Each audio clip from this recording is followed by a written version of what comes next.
अस्सलाम वालेकुम। सियाणे कहंदे आ भी किसे दा पुत्त किसे दी धी, नाई खा गया खंड ते की।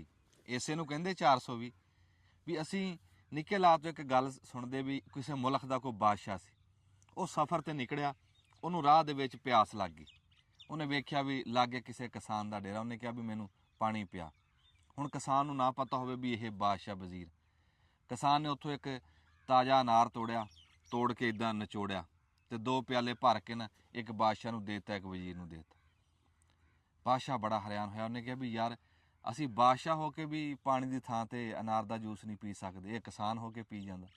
खैर उहदे दिल च खोट आया तो उन्हें कहा भी चलो ये बाग ते कब्जा करूँगा, सवेरे फिर आऊँ। अगले दिन फिर बादशाह तुरदा तुरदा आया, आके कहंदा भी वो सानू पानी तां पिया। वो किसान ने अनार तोड़िया तो जो नचोड़िया ना तो एक प्याला भी ना भरिया। बादशाह कहंदा भी की गल तेरे बाग नूं कोई खराबी हो गई भी कल तू 2 प्याले भरते तो अज एक भी नहीं भरिया। किसान कहंदा हुण किसान नूं ना पता होवे भी यह बादशाह वजीर। किसान कहंदा जी फसल मेरी ठीक आ, बस साडे मुल्क दे बादशाह दे मन च किते खोट आया, उहदा असर पिया। सियाणे कहंदे आ भी हुक्मरानां दी नीयत भी बड़ा असर करदी है। इहदी नीयत नूं ही भाग हुंदे आ ते इहदी नीयत ही लै के बह जांदी।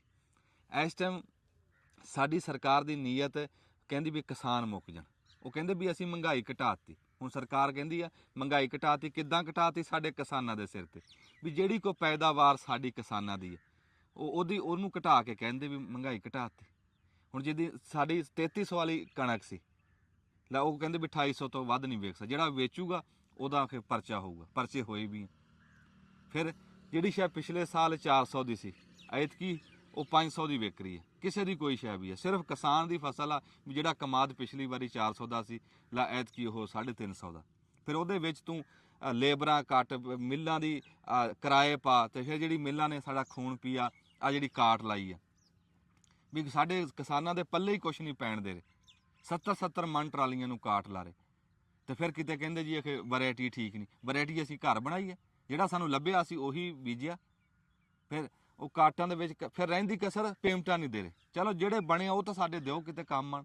1.5 साल की फसल इन्ने खर्चे कीते, इन्नियां आसां ला के असीं बैठे तो हुण पेमटां जुत्तियां तड़ा लीआं, धक्के खा ले, पर वो पेमट इन्हां ते परचा कोई नहीं करदा।